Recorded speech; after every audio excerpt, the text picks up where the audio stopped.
मेरी जिद थी कि सब कुछ होते हुए मंदिर क्यों नहीं बन रहा है। कृष्ण भगवान से जिद की, वो तो श्रृंगार प्रिय है। अगर आप नहीं यहाँ पर आओगे तब तक मैं मेरा श्रृंगार त्याग देती हूँ। सोचा था इसी प्रकार सोचा था या कुछ अलग सोचा था? करना तो प्राचीन पद्धति का ही था। कितना ऊंचा बना है ये मंदिर? 90 फीट है। कितने नाम लिखे? 108 नाम है। और द्वारका में मंदिर के 56 स्टेप्स है, तो वो सब ध्यान रखते हुए यहाँ भी 56 स्टेप्स बनाए जाए। ये मूर्ति को लेकर क्या कहेंगे आप? जो मूर्ति है वैसी आपको पूरे वर्ल्ड में कहीं नहीं दिखेगी, कि वो मेरे कल्पना से साकार की हुई मूर्ति है। चाहती ही थी कि द्वारकाधीश मेरे जन्मदिन के ऊपर आए। बहुत सारे कार्यक्रम रखे हुए हैं जो श्री कृष्ण भगवान की भक्ति से रिलेटेड है। कभी कभी आस्था जताई नहीं जाती, वो तराशी जाती है पत्थरों पर विश्वास से, 12 साल की लंबी तपस्या से। ये जो आप मेरे पीछे ये मंदिर देख रहे हैं, ये मंदिर कोई आम मंदिर नहीं है। अयोध्या में जिस तरीके से राम मंदिर को जिन कारीगरों द्वारा तराशा गया था, उन्हीं कारीगरों द्वारा इस मंदिर को भी तराशा गया है। इस मंदिर के पीछे की खासियत क्या है, आखिर क्यों इसे विरार में स्थापित किया गया है, इन्हीं सारे विषयों पर आज हम बात करने वाले हैं। नमस्कार, मैं भावना राठौड़ और आप देख रहे हैं खबरों का खुलासा। ये मंदिर विरार में स्थापित हर एक मंदिर से अलग और खास इसलिए है क्योंकि जिस तरीके से अयोध्या में राम मंदिर को बनाते वक्त किसी माटी और रेती का इस्तेमाल नहीं किया, ठीक इसी तरीके से इस मंदिर को बनाने के लिए यहाँ पर किसी भी माटी और रेती का इस्तेमाल नहीं किया गया है। ये मंदिर पूर्ण तौर पर पत्थरों से बना हुआ है और ये मंदिर अपने आप को अलग एक और बात से करता है कि यहाँ पर भक्तों को फूल और चढ़ावे के लिए साफ तौर पर मना किया गया है। जी हाँ, बिल्कुल सही सुना आपने। यहाँ पर भक्तों को फूल और चढ़ावे के लिए मना इसलिए किया गया है क्योंकि यहाँ पर कहा गया है कि अगर मन में श्रद्धा और भाव है तो बस कान्हा जी के दर्शन के लिए आइए, और फिर भी चढ़ावे का कोई भाव होता है तो उनके लिए वस्त्र लेके आइए। वही वस्त्र कान्हा जी के पैरों में चढ़ाकर आपको वापस दे दिए जाएंगे। इस मंदिर को बनाने का सपना जिन्होंने देखा था, उन्होंने 12 साल पहले ही आभूषण त्याग दिए थे, ये कहते हुए कि कान्हा जी को आभूषण बड़े ही प्यारे हैं और जब तक कान्हा जी मेरी नगरी नहीं आ जाते तब तक मैं आभूषण धारण नहीं करूंगी। आज उनका वो सपना पूरा हो चुका है और मंदिर बन चुका है विरार में। आप मेरे पीछे साफ तौर पर देख सकते हैं। 26 तारीख को इस मंदिर की प्राण प्रतिष्ठा है जो शंकराचार्य जी द्वारा की जा रही है।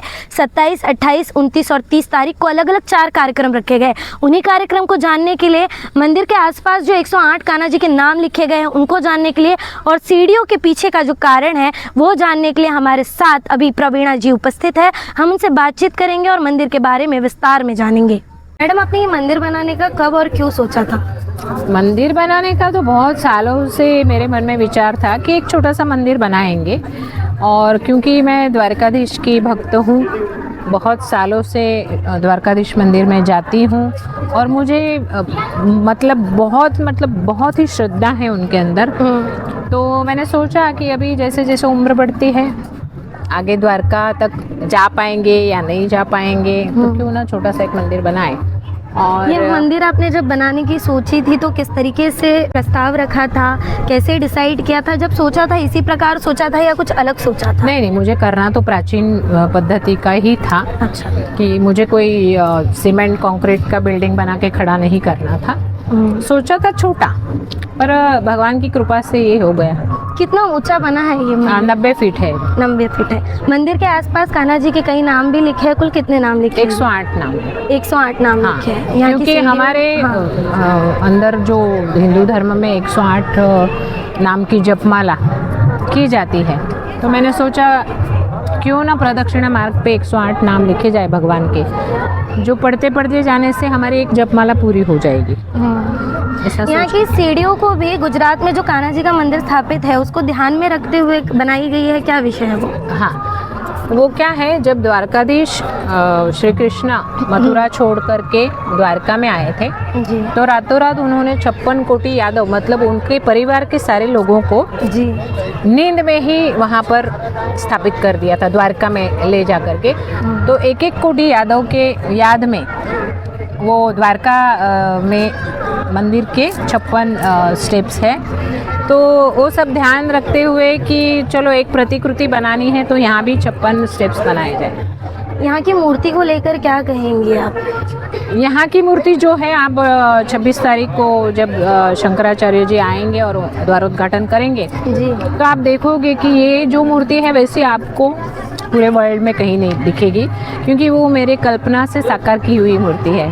अच्छा। उसका वर्णन किया और हमने वासुदेव कामत सर जी से उसका स्केच बनाया। ये आज कलश यात्रा थी यहाँ जी। पर और 26 को जो है प्राण प्रतिष्ठा है, 27, 28, 29 और 30 अलग अलग कार्यक्रम रखे गए।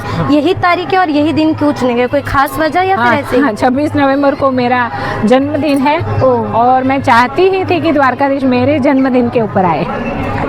और क्या कुछ रहने वाला है खास इन कार्यक्रमों में? कार्यक्रमों में अनूप जलोटा जी आ रहे हैं, दिल्ली से विकी जुनेजा जो राधा कृष्ण की झांकी करेंगे जी।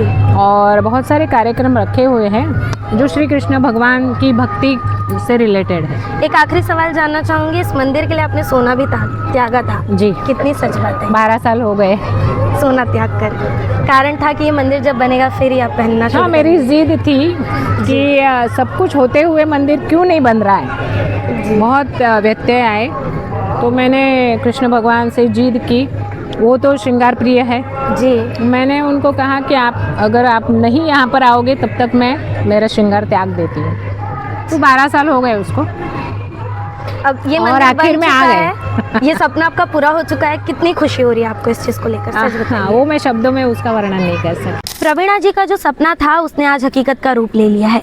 प्रवीणा जी द्वारा हर एक बात विस्तार में बताई गई है। आज यहाँ पर कलश यात्रा थी, किस प्रकार ये कलश यात्रा निकाली गई है, ढोल नगाड़ों के साथ में, किस उल्लास के साथ में, उसकी छोटी सी झलक आप अपनी स्क्रीन पर देख सकते हैं। अब जब 26 तारीख को प्राण प्रतिष्ठा होगी तो लोगों का क्या उल्लास होगा, क्या जोश होगा, किस तरीके से वो प्राण प्रतिष्ठा होगी, ये 26 तारीख को ही देखने मिलेगा। बहरहाल आज की इस पूरी खबर में इतना ही। खबरों का खुलासा से भावना राठौड़ की एक रिपोर्ट। ऐसी और खबरें देखने के लिए बने रहे हमारे साथ और सब्सक्राइब करें खबरों का खुलासा, सच की परख हमसे। सच परखेंगे तो बदलाव पाएंगे, साथ आएंगे तो हर खबर का खुलासा होगा। वीडियो पसंद आने पर लाइक, शेयर, कमेंट, सब्सक्राइब जरूर करें।